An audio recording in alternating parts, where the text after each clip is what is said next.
Hello बच्चों, चलिए प्रश्न को देखते हैं। प्रश्न है हमारे पास, एक त्रिभुज के शीर्षों के स्थिति सदिश क्रमशः प्रथम सदिश है हमारे पास 2 आई कैप प्लस 4 जे कैप प्लस के कैप। दूसरा सदिश है हमारे पास 4 आई कैप प्लस 5 जे कैप प्लस 3 के कैप। और तीसरा सदिश है हमारे पास 3 आई कैप प्लस 6 जे कैप माइनस के कैप। तो सिद्ध कीजिए कि यह समकोण समद्विबाहु त्रिभुज है। अर्थात प्रश्न में हमें किसी त्रिभुज के स्थिति सदिश दे रखे हैं और सिद्ध करने को कहा है कि इन शीर्षों के स्थिति सदिश से जो हमारे पास त्रिभुज बनेगा वह समकोण समद्विबाहु त्रिभुज होगा। चलिए सर्वप्रथम हम प्रश्न के लिए मुख्य अवधारणा लिखते हैं। मुख्य अवधारणा, तो हमारे प्रश्न के लिए मुख्य अवधारणा हो जाएगी समकोण समद्विबाहु त्रिभुज की शर्त। समकोण समद्विबाहु त्रिभुज की शर्त। कोई त्रिभुज समकोण समद्विबाहु त्रिभुज कब कहलाएगा वह हम मुख्य अवधारणा में देखेंगे। मान लीजिए कोई एक त्रिभुज है जो कि है ए बी सी। यदि यह समकोण समद्विबाहु त्रिभुज है, मान लेते हैं इसका जो ए शीर्ष है उसके द्वारा बनाया गया कोण 90 डिग्री है, तो 90 डिग्री के सामने वाली भुजा है वह हमारी कर्ण कहलाएगी, एसी भुजा हमारी आधार कहलाएगी और ए बी भुजा हमारा लंब कहलाएगा। तो समकोण त्रिभुज में पाइथागोरस प्रमेय है वह संतुष्ट करती है, अर्थात कर्ण का वर्ग बराबर लंब का वर्ग प्लस आधार का वर्ग, अर्थात बीसी का वर्ग बराबर एसी का वर्ग प्लस AB का वर्ग। तो हमारी निम्न जो पहली शर्त है वह संतुष्ट करनी चाहिए, तब हम कह सकते हैं कि हमारा त्रिभुज है वह समकोण त्रिभुज होगा। एवं समद्विबाहु त्रिभुज के लिए किन्हीं दो भुजाओं का बराबर होना चाहिए, तो हमारी जो AC भुजा है वह बराबर होगी AB भुजा के। यदि AC भुजा AB भुजा के बराबर हो एवं त्रिभुज में पाइथागोरस प्रमेय संतुष्ट कर रही हो, अर्थात निम्न दोनों शर्तें हमारा त्रिभुज संतुष्ट कर रहा है, तो हम कह सकते हैं कि जो हमारा बनने वाला त्रिभुज है वह समकोण समद्विबाहु त्रिभुज कहलाएगा। अतः प्रश्न अनुसार प्रश्न में हमें शीर्षों के स्थिति सदिश दे रखे हैं, तो मान लेते हैं जो हमारा प्रथम सदिश है वह ए शीर्ष का स्थिति सदिश है, जिसे हम ए सदिश से प्रदर्शित करते हैं, जो कि है 2 आई कैप प्लस 4 जे कैप प्लस के कैप। दूसरे शीर्ष के स्थिति सदिश को हम बी सदिश से लिखते हैं, जो कि हमारे पास है 4 आई कैप प्लस 5 जे कैप प्लस 3 के कैप। और तीसरे सदिश के स्थिति सदिश को हम सी सदिश से लिखते हैं, जो कि है 3 आई कैप प्लस 6 जे कैप माइनस के कैप। चलिए सर्वप्रथम हम चित्र बनाते हैं और शीर्षों के स्थिति सदिश बनाते हैं।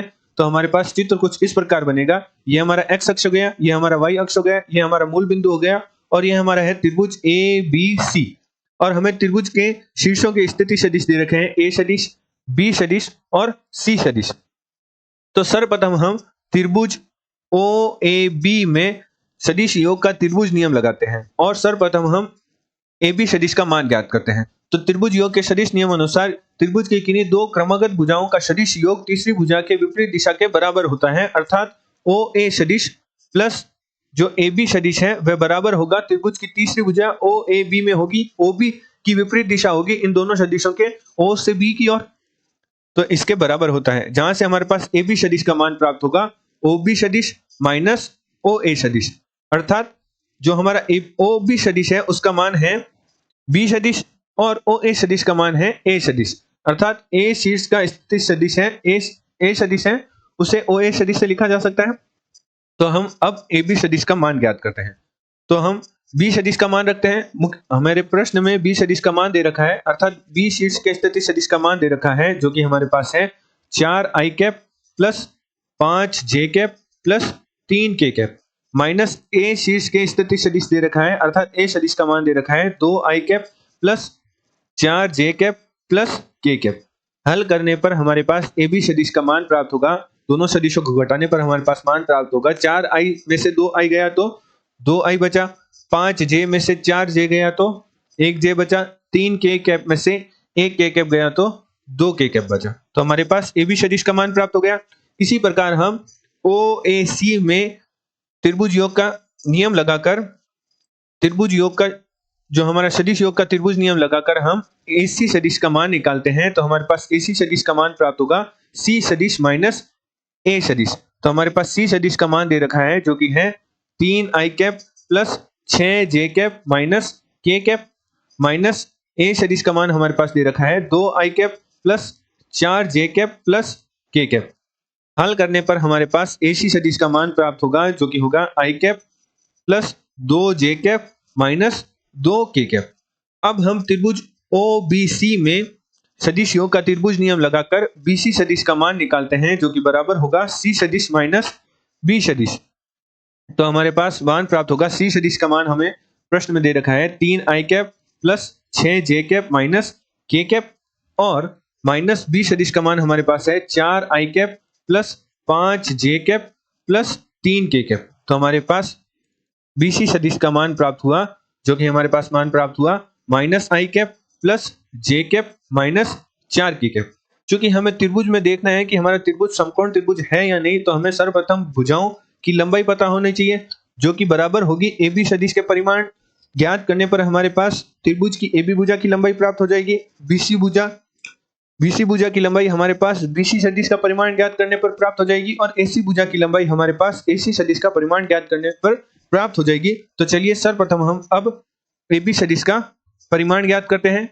तो हमारे पास परिमाण प्राप्त होगा, AB सदिश का परिमाण बराबर होगा I वर्गमूल I के गुणांक का वर्ग। तो हमारे पास AB सदिश प्राप्त हुआ था 2i cap plus j cap plus 2k cap. तो हमारे पास परिमाण प्राप्त होगा I के गुणांक का वर्ग, I कैप के गुणांक का वर्ग प्लस j कैप के गुणांक का वर्ग प्लस k कैप के गुणांक का वर्ग। तो हल करने पर हमारे पास प्राप्त होगा वर्गमूल 9, जिसका मान हमारे पास प्राप्त होगा 3।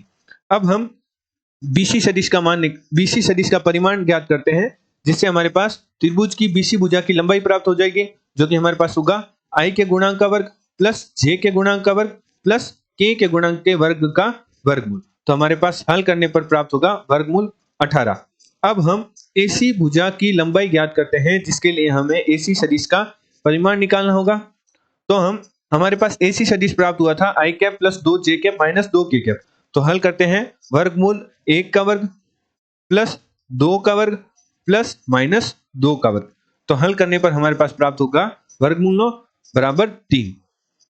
तो अब हम निम्न में इस प्रकार दो भुजाओं का चयन करते हैं, ताकि हमारे पास पाइथागोरस प्रमेय लग जाए। क्योंकि हमारे पास त्रिभुज की तीनों भुजाओं की लंबाई प्राप्त हो चुकी है, तो हम पाइथागोरस प्रमेय कुछ इस प्रकार लगाते हैं कि BC भुजा का वर्ग है जो बराबर है AC भुजा के वर्ग प्लस AB भुजा के वर्ग के। तो हमारी ये यदि संतुष्ट हो रही होगी, तो हम कह सकते हैं कि हमारा त्रिभुज है वह समकोण त्रिभुज है। तो हमारे पास BC भुजा की लंबाई प्राप्त हुई थी, जो कि हमारे पास प्राप्त हुई थी BC सदिश का परिमाण ज्ञात करने से, जो कि हमारे पास प्राप्त हुआ था वर्गमूल 18।